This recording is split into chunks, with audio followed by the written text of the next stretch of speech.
अगला है, नीचे दिए गए गद्यांश को पढ़कर पूछे गए प्रश्नों के उत्तर दीजिए। तो भोजपत्र जो है हिमालय प्रदेश में पैदा होने वाले भोर्ज नामक वृक्ष की छाल है। इनकी ऊंचाई जो है कभी कभी 60 फुट तक जाती है। हिमालय में साधारणतः 14,000 फुट की ऊंचाई पर ये बहुतायत से पाए जाते हैं।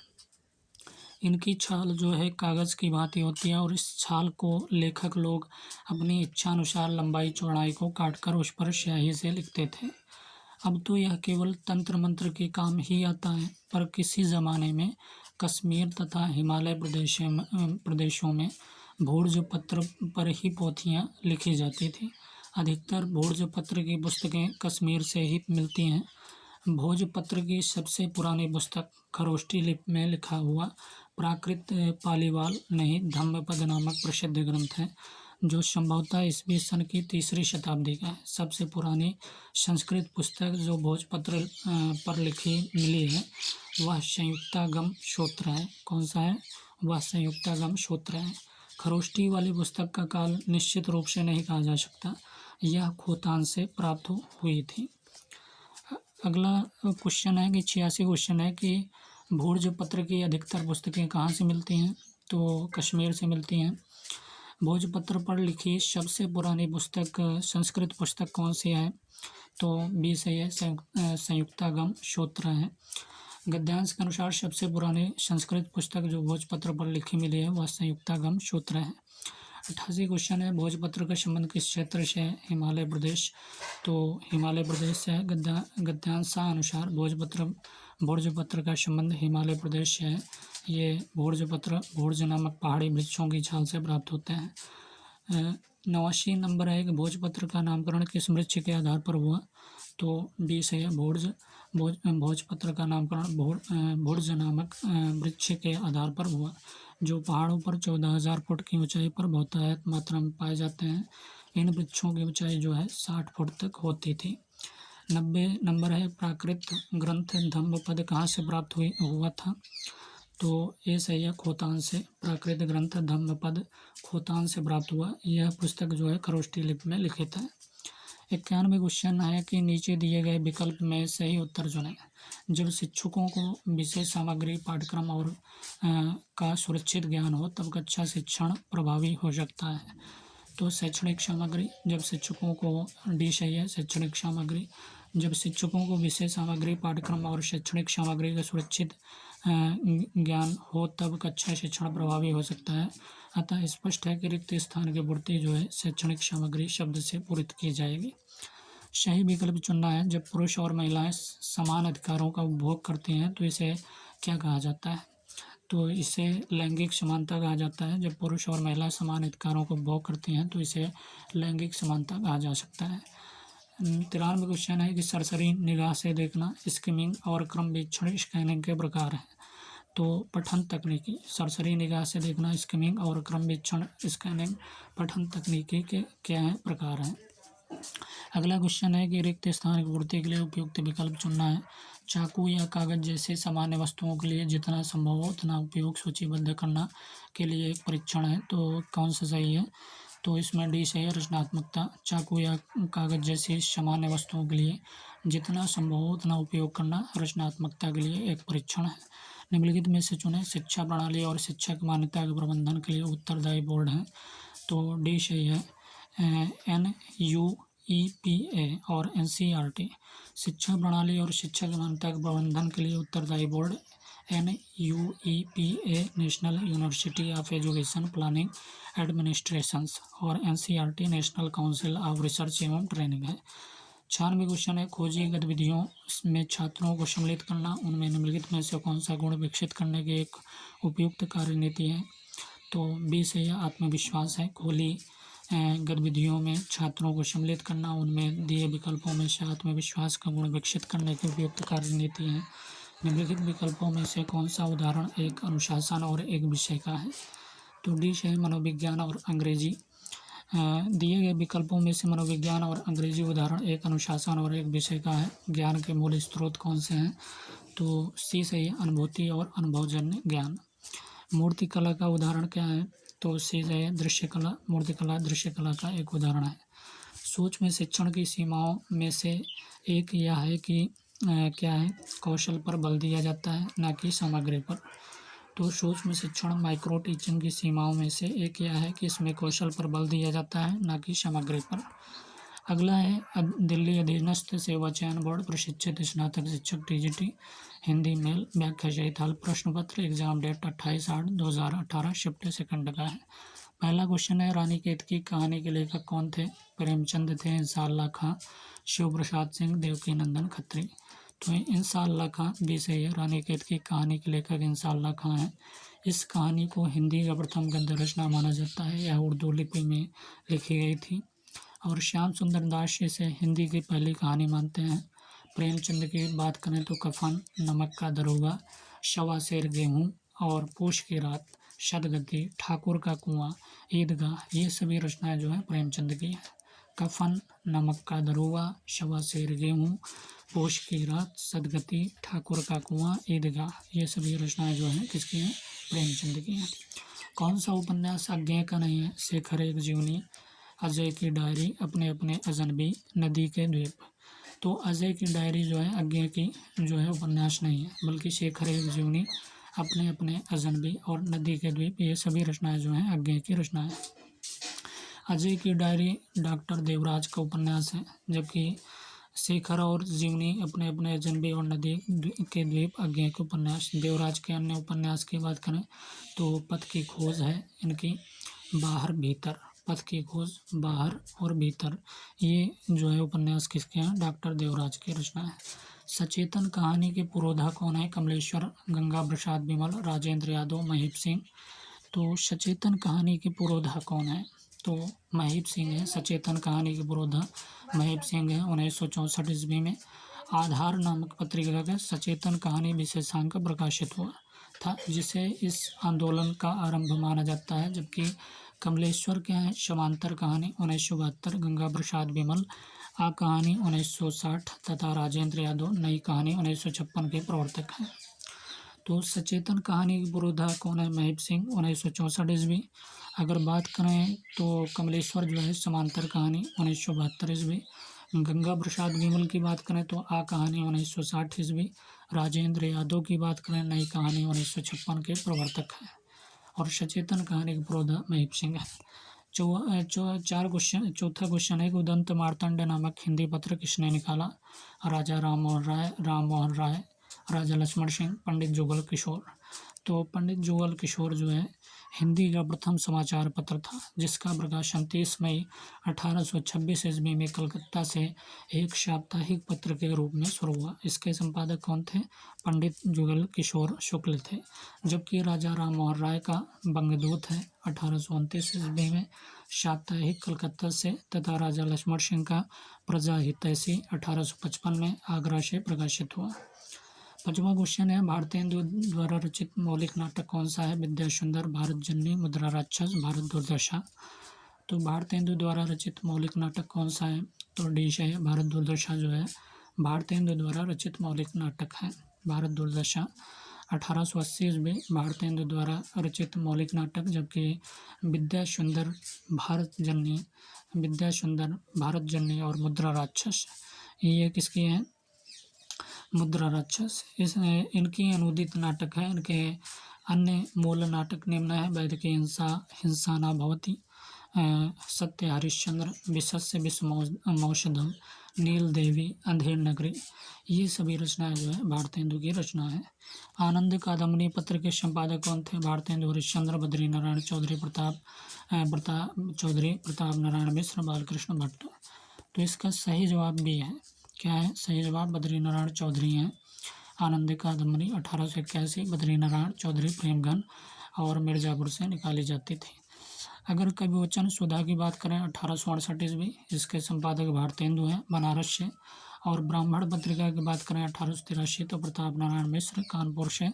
हिंदी प्रदीप 1877 की बात करें तो बालकृष्ण भट्ट प्रयाग से। और भारतेंदु जो है 1884 की बात करें तो राधा चरण गोस्वामी वृंदावन से। शतवां क्वेश्चन है, फोर्ट विलियम कॉलेज के प्राध्यापक इनमें से कौन नहीं थे? तो शिव प्रसाद सिंह, इंसाल्लाह खां, सदा सुखलाल, सदल मिश्र। तो डी सही है। सदल मिश्र जो है फोर्ट विलियम कॉलेज के प्राध्यापक नहीं थे, बल्कि शिव प्रसाद सिंह, इंसाल्ला खां, सदा सुखलाल। शिव प्रसाद सिंह, इंसाल्ला खां तथा सदा सुखलाल फोर्ट विलियम कॉलेज के प्राध्यापक नहीं थे, बल्कि सदल मिश्र और लल्लू लाल भाषा मुंशी थे। लल्लू लाल कौन थे? भाषा मुंशी थे। फोर्ट विलियम कॉलेज की स्थापना की बात करें तो 10 जुलाई सन 1800 में तत्कालीन गवर्नर जनरल लॉर्ड वेलेस्ली ने की थी। जॉन बॉर्थविक गिलक्रास्ट 1759 से 1841 ईस्वी कॉलेज के क्या थे? प्राध्यापक थे। 8वां क्वेश्चन है, निम्न में से कौन सा सही सुमेलित नहीं है? तो कोणार्क जो है जगदीश चंद्र माथुर, 8वां सर्ग उदय शंकर भट्ट, मादा का एक्टस लक्ष्मी नारायण लाल, सिंदूर की होली लक्ष्मी नारायण मिश्र। तो भी सही नहीं है, सुमेलित नहीं है, बल्कि 8वां सर्ग उदय शंकर भट्ट सही सुमेलित नहीं है। 8वां सर्ग की बात करें तो सुरेंद्र वर्मा का नाटक है, जबकि कोणार्क जो है जगदीश चंद्र माथुर की रचना है। मादा कैक्टस की बात करें तो लक्ष्मी नारायण लाल की रचना है मादा कैक्टस। सिंदूर की होली की बात करें तो लक्ष्मी नारायण मिश्र की रचना है। निम्न में से कौन सा सही सुमेलित नहीं? तो गुनाहों के देवता धर्मवीर भारती, कितने पाकिस्तान कमलेश्वर, सारा आकाश राजेंद्र यादव, उसका बचपन मन्नू भंडारी। तो उसका बचपन जो है मन्नू भंडारी की नहीं है, बल्कि उसका बचपन जो है कृष्ण बलदेव वैद्य का उपन्यास है। उसका बचपन किसका है? कृष्ण बलदेव वैद्य का उपन्यास है। और गुनाहों के देवता धर्मवीर भारती की रचना है। कितने पाकिस्तान कमलेश्वर की रचना, सारा आकाश जो है तो राजेंद्र यादव की रचना, और उसका बचपन जो है कृष्ण बलदेव वैद्य का उपन्यास है। नचिकेतोपाख्यान किसकी रचना है? सदा सुखलाल, लल्लू लाल, सदल मिश्र, लक्ष्मण सिंह। तो सदल मिश्र का जो है नचिकेतोपाख्यान रचना सदल मिश्र ने 1803 ईस्वी में किया। और इसकी भाषा क्या है? संस्कृत निष्ठ है। मुंशी सदा सुखलाल श्रीमद् भागवत का अनुवाद सुखसागर नाम से किया। और लल्लू लाल की रचना, अगर बात करें मुंशी सदा सुखलाल की, तो श्रीमद् भागवत का अनुवाद किसमें किया? सुखसागर नाम से किया। लल्लू लाल की रचना प्रेम सागर तथा लक्ष्मण सिंह ने प्रजाहितैषी नामक पत्र निकाला। 11वां क्वेश्चन की बात करें, इंदुमती कहानी के लेखक कौन है? तो बी सही है, किशोरी लाल गोस्वामी है। इंदुमती कहानी के लेखक किशोरी लाल गोस्वामी। इनकी अन्य रचनाएं गुलबहार है, त्रिवेणी या सौभाग्य श्रेणी है, लवंगलता व आदर्श बाला है, सुल्तान रजिया बेगम व रंग महल में हलाहल, लीलावती व आदर्श सती, पुनर्जन्म व शौतिया डाह, गुप्त गोदना आदि रचनाएं जो है किशोरी लाल गोस्वामी की है। कौन कौन सी? गुलबहार, त्रिवेणी या सौभाग्य श्रेणी, लवंगलता व आदर्श वाला, सुल्तान रजिया बेगम व रंग महल में हलाहल, लीलावती व आदर्श सती, पुनर्जन्म व शौतिया डाह, गुप्त गोदना आदि। प्रजाहितैषी नामक पत्र कौन निकालता था? राजा लक्ष्मण सिंह, राजा शिव प्रसाद सिंह, भारतेंदु हरिश्चंद्र, राजा राम मोहन राय। तो राजा लक्ष्मण सिंह जो है प्रजाहितैषी नामक पत्र निकालते थे। तो प्रजाहितैषी 1855 ईस्वी पत्र राजा लक्ष्मण सिंह आगरा से निकालते थे। शेष पत्र और उनके संपादक की बात करें तो प्रजाहितैषी की बात 1855 की हो चुकी है, राजा लक्ष्मण सिंह आगरा से। बनारस अखबार 1845 की बात करें तो राजा शिव प्रसाद सिंह बनारस से। बाला बोधनी 1874 की बात करें तो भारतेंदु हरिश्चंद्र बनारस से। बंगदूत 1829 की बात करें तो राजा राम मोहन राय कलकत्ता से। अभ्युदय की बात करें तो अभ्युदय 1907 में मदन मोहन मालवीय प्रयाग से। 13 क्वेश्चन है, निम्न में से कौन सा सही सुमेलित नहीं? तो जगदम्बा बाबू गांव आ रहे हैं चित्रा मुदगल का है। यही सच है मन्नू भंडारी। डेफोडिल जल रहे हैं मृदुला गर्ग। बादलों के घेरे उषा प्रेमदा। तो इसमें बादलों के घेरे जो है उषा प्रेमदा की रचना नहीं है, बल्कि यह कृष्णा शोभती की रचना है। बादलों के घेरे जो है किसकी है? कृष्णा शोभती की रचना है। जगदम्बा बाबू गांव आ रहे हैं, जगदम्बा बाबू गांव आ रहे हैं, ये चित्रा मुदगल की रचना है। यही सच है किसकी रचना है? मन्नू भंडारी की। और डेफोडिल जल रहे हैं मृदुला गर्ग की रचना है। तो डेफोडिल जल रहे हैं मृदुला गर्ग, बादलों के घेरे कृष्णा शोभती की रचना, जगदम्बा बाबू गांव आ रहे हैं चित्रा मुदगल का, यही सच है मन्नू भंडारी की रचना है। कृष्णा शोभती की बात करें तो अन्य कहानियाँ इनकी कौन सी हैं? तो मित्रों मरजानी, यारों के यार, तीन पहाड़ ये लड़की। तो इनकी जो कहानियाँ हैं, मित्रों मरजानी, यारों के यार, तीन पहाड़ ये लड़की। निम्न में से कौन सा नाटक मोहन राकेश का नहीं? हानोश, आधे अधूरे, लहरों के राजहंस, आषाढ़ का एक दिन। तो ये सही है।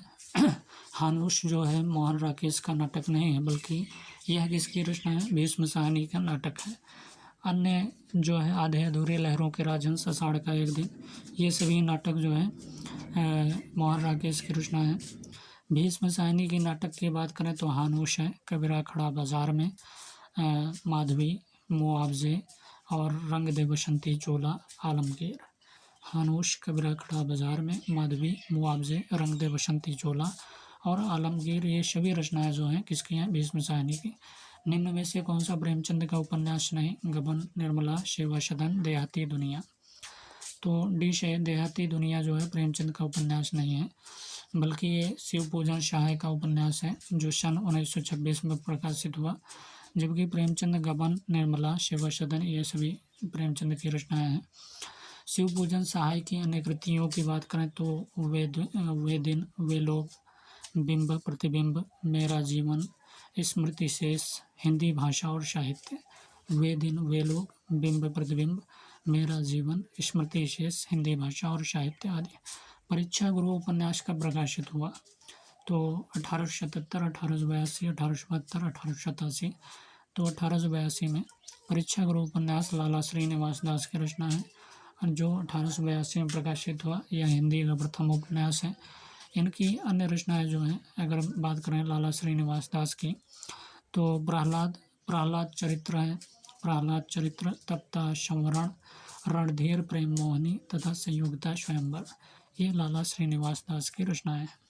प्रहलाद चरित्र, तप्ता संवरण, रणधीर प्रेम मोहिनी तथा संयोगिता स्वयंवर आदि।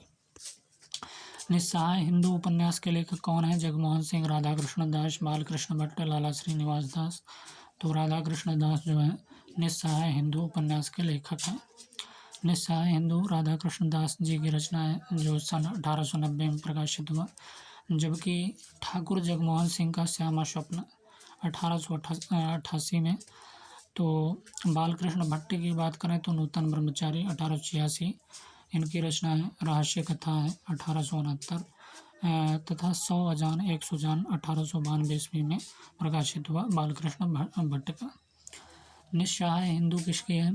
तो निस्सहाय हिंदू जो है राधाकृष्ण दास का जी की रचना है, जो सन 1890 में प्रकाशित हुआ। जबकि ठाकुर जगमोहन सिंह का श्यामा स्वप्न 1888 में, बालकृष्ण भट्ट का नूतन ब्रह्मचारी 1886, रहस्य कथा 1869 तथा 100 अजान 1 सुजान 1892 में प्रकाशित हुआ। 18वां क्वेश्चन है कि कारवां एकांकी के रचनाकार कौन है? जयशंकर प्रसाद, गिरिजा कुमार माथुर, राम कुमार वर्मा, भुवनेश्वर प्रसाद। तो कारवां एकांकी के रचनाकार की बात करें तो यह भुवनेश्वर प्रसाद है। कारवां एकांकी के रचनाकार कौन है? भुवनेश्वर प्रसाद हैं। कारवां एकांकी के रचनाकार भुवनेश्वर प्रसाद जी हैं। जबकि जयशंकर प्रसाद कृत एक घूंट है 1930 ईस्वी को आधुनिक ढंग का प्रथम एकांकी स्वीकार किया जाता है। डॉक्टर राम कुमार वर्मा ने हिंदी में सर्वप्रथम पश्चिमी नाट्य विधान को ध्यान में रखकर बादल की मृत्यु 1930 ईस्वी एकांकी की रचना की। गिरिजा कुमार माथुर की बात करें तो मेघ की छाया और पिकनिक, उमर कैद, लाउड स्पीकर, ये सभी गिरिजा कुमार माथुर की हैं। गिरिजा कुमार माथुर की रचना कौन कौन सी है? तो मेघ की छाया, पिकनिक हो गया, उमर कैद और लाउड स्पीकर। मेघ की छाया, पिकनिक, उमर कैद, लाउड स्पीकर गिरिजा कुमार माथुर की जो है ये रचना है। नहुष नाटक के रचनाकार कौन है? भारतेंदु हरिश्चंद्र, श्रीनिवास दास, गोपाल चंद्र या जयशंकर प्रसाद। तो गोपाल चंद्र हैं नहुष ने 1859 नाटक के रचनाकार गोपाल चंद्र गिरधर दास हैं, जिसे भारतेंदु ने हिंदी का प्रथम नाटक माना है। भारतेंदु की बात करें तो इनकी रचना वैद की हिंसा, हिंसा न भवति, विशस्य विस्मौषधम और प्रेम जोगनी, भारत दुर्दशा, नील देवी, ये सभी रचनाएं भारतेंदु की हैं। श्रीनिवास दास की बात करें तो रणधीर प्रेम मोहिनी है, तप्त संवरण है, संयोगिता स्वयंवर आदि। जयशंकर प्रसाद की बात करें तो सज्जन है, कल्याणी, परिणय, करुणालय, राज्यश्री, विशाख, अजातशत्रु, जन्मेजय का नागयज्ञ, कामना, स्कंदगुप्त, एक घूंट, चंद्रगुप्त, ध्रुव स्वामी, ये सभी रचनाएं जो है जयशंकर प्रसाद के हैं। सज्जन, कल्याणी, परिणय, करुणालय, राज्यश्री, विशाख, अजातशत्रु, जन्मेजय का नागयज्ञ, कामना, स्कंदगुप्त, एक घूंट, चंद्रगुप्त, ध्रुवस्वामिनी, ये सभी रचनाएं किसके हैं? जयशंकर प्रसाद की रचना है। निम्न में से कौन सा सही सुमेलित नहीं? वैशाली के नगरवधु, चतुर्सेन शास्त्री, चित्रलेखा, भगवती चरण वर्मा, बाणभट्ट की आत्मकथा, राहुल संकृत्यायन, अमृत और विष, अमृतलाल नागर। तो अगर बात करें सी जो है सुमेलित नहीं है, बाणभट्ट की आत्मकथा ये राहुल संकृत्यायन की नहीं है, बल्कि यह हजारी प्रसाद द्विवेदी का एक ऐतिहासिक उपन्यास है। वैशाली की नगरवधु चतुर्सेन शास्त्री की रचना है। चित्रलेखा भगवती चरण वर्मा की रचना है। अमृत और विष अमृतलाल नागर की रचना है। हजारी प्रसाद द्विवेदी के अन्य उपन्यास की बात करें तो चारुचंद्र लेख है, पुनर्नवा, अनामदास का पोथा, ये सभी रचना जो है हजारी प्रसाद द्विवेदी की रचना है। रामचंद्र शुक्ल ने आदिकाल को क्या नाम दिया? चारण काल, वीरगाथा काल, सिद्ध सामंत काल, वीरकाल। तो वीरगाथा काल जो है रामचंद्र शुक्ल ने आदिकाल को नाम दिया है। जबकि चारण काल की बात करें तो जॉर्ज ग्रियर्सन ने कहा चारण काल। सिद्ध सामंत काल की बात करें तो राहुल संकृत्यायन ने सिद्ध सामंत काल कहा। वीर काल की बात करें तो विश्वनाथ प्रसाद मिश्र ने वीर काल कहा आदिकाल को। तो आचार्य रामचंद्र शुक्ल ने आदिकाल को वीरगाथा काल का समय संवत जो है 1050 से संवत 1375 तक का माना है। अगले क्वेश्चन की बात करेंगे कि स्मृति की रेखाएं किसकी रचना है? हरबंस राय बच्चन, रामवृक्ष बेनीपुरी, रामधारी सिंह दिनकर, महादेवी वर्मा। तो महादेवी वर्मा की रचना है स्मृति की रेखाएं। महादेवी वर्मा की क्या है? रचना है। यह रेखा चित्र विधा की रचना है। इनके अन्य रेखा चित्र निम्न है। अतीत के चलचित्र है, मेरा परिवार है, रामवृक्ष बेनीपुरी के रेखा चित्र निम्न है। माटी की मूर्तें, लाल तारा, मील के पत्थर। 23 क्वेश्चन है ऋण जल धन जल रिपोर्ट ताज के लेखक कौन है? रांगे राघव, धर्मवीर भारती, फणीश्वर नाथ रेणु और विवेकी राय। तो फणीश्वर नाथ रेणु जो है ऋण जल धन जल रिपोर्ट ताज के लेखक हैं। इनके अन्य रिपोर्ट ताज निम्न है। नेपाली क्रांति कथा है, नेपाली क्रांति कथा है, श्रुत अश्रुत पूर्व है और एकलव्य के नोट्स। शेष रिपोर्ट ताज के लेखक इस प्रकार हैं। रांगे राघव की बात करें तूफानों के बीच जो है इनकी रिपोर्ट ताज है। और धर्मवीर भारती की बात करें तो युद्ध यात्रा है इनकी। विवेकी राय की बात करें तो जुलूस रुका है, बाढ़ बाढ़ बाढ़। ये विवेकी राय की क्या है? रिपोर्ट ताज है। नामदेव का संबंध किस प्रांत से था? गुजरात, उत्तर प्रदेश, राजस्थान, महाराष्ट्र। तो इनका संबंध जो है महाराष्ट्र से था। नामदेव का संबंध किससे था? महाराष्ट्र प्रांत से है। इनका संप्रदाय जो है वारकरी तथा इनके गुरु का नाम क्या है? विसोबा खेचर। इनका संप्रदाय कौन था? संप्रदाय जो है वारकरी था तथा इनके गुरु का नाम विसोबा खेचर। इनकी रचना जो है मराठी में अभंग है। इनकी रचना क्या है? मराठी में अभंग है। चंदायन के रचयिता मुल्ला दाऊद, जायसी गुदवन मंझन। तो चंदायन के रचयिता जो है मुल्ला दाऊद हैं। चंदायन के रचयिता मुल्ला दाऊद हैं। रचना अवधी भाषा तथा चौपाई दोहा छंद में है। इन्हें सूफी काव्य धारा का प्रथम कवि तथा चंदायन को प्रथम काव्य माना जाता है। 26 क्वेश्चन है कि बेकन के निबंधों का हिंदी अनुवाद।